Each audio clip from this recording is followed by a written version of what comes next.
What up, Elder Dragon, signing back into 6 days of snow. So, in the last episode, which was feels like a little bit ago. Oh, wait, no. Didn't I post one? No, I didn't post anything yesterday. Which I do greatly apologize for, but we're here, we're hip, now we're here for some more story time and some more uncomfortability. Yeah, that's a word. But, we haven't got to see Reiko for a while. And instead, we got our a new maid. Her name was Yoshiko. So now we're in here just pondering about, once again, you know who, Reiko. I had not seen Reiko the previous day, and I did not see her the following day either. Once again, it was Yoshiko. Kindly, dependable Yoshiko. Okay. Who served me breakfast and cleared away the dirty plates. I enjoyed Yoshiko's company, and she was very easy to talk to, but it wasn't quite enough. Man!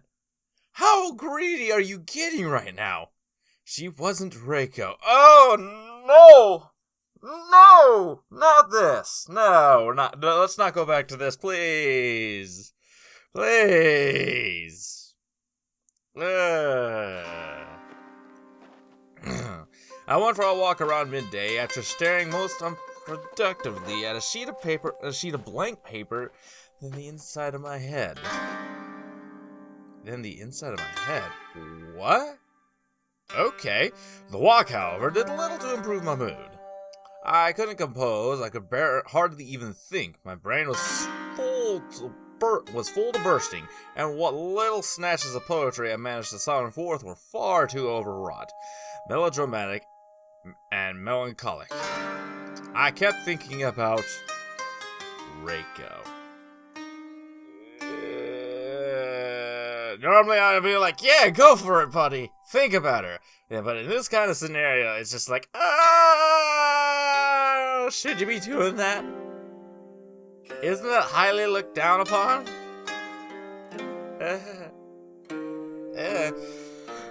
I thought, too, of my own impending departure from the Azami Inn. I had only ever intended to stay for 6 days, and those days were nearly over. This day was to be my last full day at the inn. Tomorrow I would return, and I might not get a chance to see Reiko again. Is that a bad thing? Golly, I'm so conflicted! Wait, what am I conflicted? I don't like this scenario. I would go, and I would not even be able to say goodbye, because Miss Kakuchi would not permit it. It would be a rather sad departure into our, not love affair, because nothing had happened between us to warrant the lurid connotations of the word affair, and there was no love. Why would you even think of this kind of stuff with her, huh? Well, there was just fondness on my part and a dash of pity, and, yes, I did think Ko was pretty. She was incredibly pretty, but I didn't love her. Yeah, okay, at least you got that in your headset. Or mindset. That was what I had to tell myself as I walked through the forest, snow crunching beneath my sandals.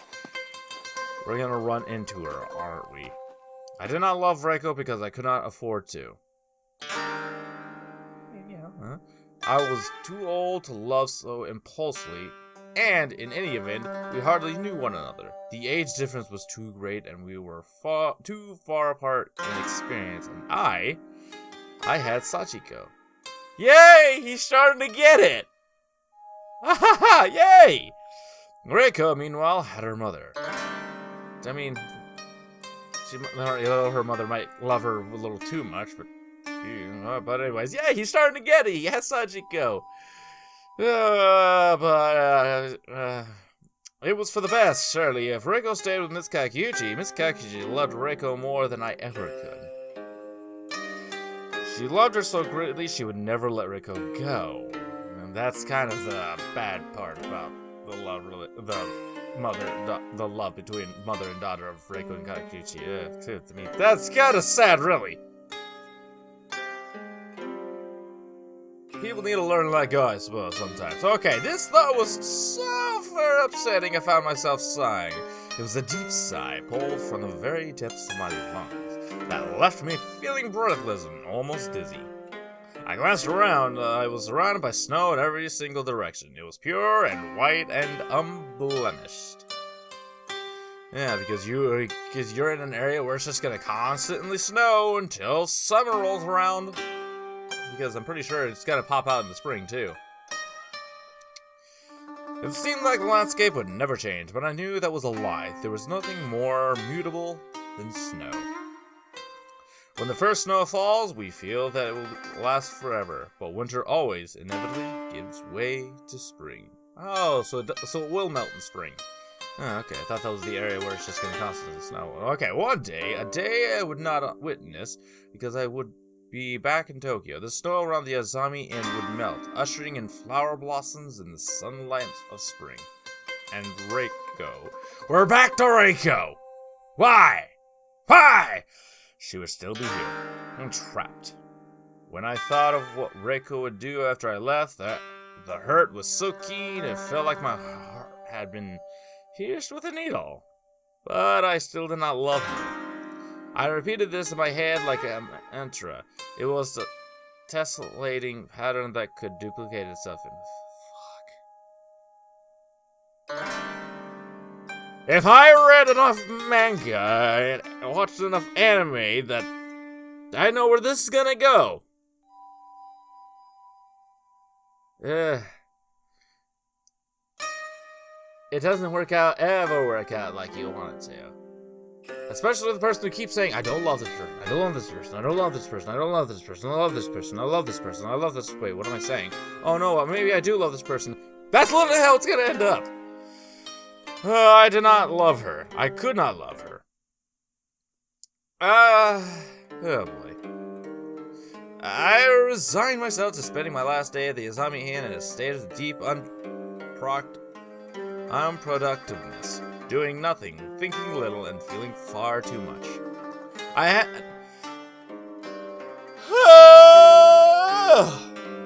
Excuse me. I hadn't managed to write a single word I would like to keep, and my relationship with Sachiko didn't feel sufficiently healed. It hasn't? We might be in trouble, guys. We might be in very big trouble. If anything, I had thought about her so little during the week, she had become akin to a ghostly stranger in my head. Oh boy. Tokyo was filled with ghosts. Everything became muted, pale, and unimportant when contrasted with Rick. Why is it always about Reiko? But I was never going to see Reiko again. It was probably better that way. I tried to tell myself there was nothing I could really do for Reiko, and seeing her fade one last time would only upset me. It would upset her, too. So I tried to put her away from my mind. But it was hard. I mean, come on. All I can say, though, is don't force yourself. Just let it go in smooth. Just let it go away smoothly. And by the time it's gone, you'll be like, oh, okay, who is this person again? Or what was this thought again? Stupid. Or you might be a little too long for my taste. A little too long. But anyways... It felt like a shard of ice had been embedded in my heart. The ice linked me to Reiko, and I couldn't stop. And I couldn't stop myself from thinking of her, even as I told myself countless times I wouldn't. If anybody understands the human condition and all its self-defeating attempts to manufacture misery, it is Hans Christian Andersen's. His fairy stories, though nominally tales for children, speak of great sadness. The tin soldier who perishes in a fire with his pauper ballerina, the little mermaid who turns into foam, the matchstick girl who dies on the streets, cold and sore and painfully alone. Oh, I remember that story. Oh. I know that story. Oh, that makes me sad. That's very sad. Perhaps these kind of stories where nothing works and where nothing works out in the end and good people don't receive what they deserve. Are the sources that should be told to children. What the heck was that? We need to teach them from youth the true nature of the world. Things are not fair. Perhaps if Reiko had heard such stories whilst growing up, she wouldn't have hoped her own life could conclude with a happily ever after. It was because she hoped that she heard. If she stopped dreaming of an escape, maybe she could accept her lot in life with a bowed head and a solemn sigh. This is getting dark. And I mean dark.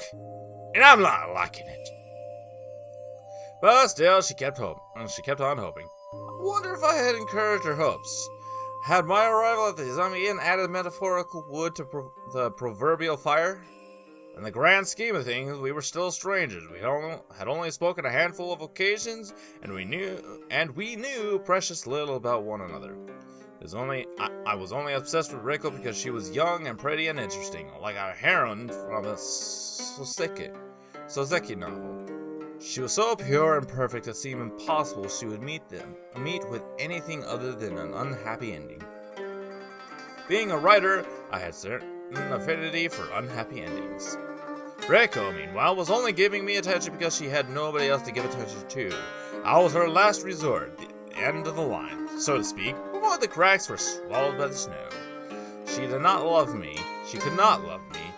I could not love her either. But still, if I was younger, I would have written a poem about her, just as I had written one for Sachiko. Mine and Sachiko's first kiss was forever commemorated with the blooming of 100 once were fireworks. Okay, but I knew I shouldn't write a poem about Reiko. That would seem like too much of a betrayal. It would hurt Sachiko were she to find out, and what could a mere poem do? It was a pretty little idea that didn't amount to anything. It wouldn't have helped anything. It wouldn't change anything. All it could do was stroke my own ego. We writers are characterized by gross indecisions. When we feel anxious, we prefer to confide our thoughts and feelings to a piece of paper. Unfortunately, this does little practical good. It never solves our problems. It only serves to moralize them. What use is art if it has no genuine use to the general public? Perhaps all my art, then, was useless. A complete waste of time. Is getting a little dark for my taste. Yeah, such were my thoughts as I sipped a cup of lukewarm green tea Yoshiko had brought me and looked out at the snowy landscape. It was snowing again. The flakes were being whipped out by the wind as they fell through the air. The sight was enough to make me feel sleepy. I yawned, setting my cup of green tea to one side. I was being foolish. Beyond foolish. It was my last night at the Izami Inn. I shouldn't have been spent such a maudlin away staring at the falling snow and contemplating my own helplessness. This inn, if it was famous for anything, was most renowned for its hot springs. It would have been ridiculous if I failed to make use of these facilities while I was here. I want to get another chance. I was never going to come back. And so, with this thought in mind, I rose to my feet and attempted to shed my unselfish self-indulgence. I was already a writer, wasn't I? That should have been selfish and self-indulgent enough. Alright! And we're at the hot springs, guys, and that's where I'm gonna have to end it here for today, guys. Alright. This got dark and depressing all of a sudden. I don't know. But since it's not over, I have a feeling something's still gonna end up happening. But anyway, thank y'all for watching. If you like this video, press that like button, and as always, stay active and stay connected, guys. I'll see you on the next one. This is Zircon, signing out. Bye, y'all!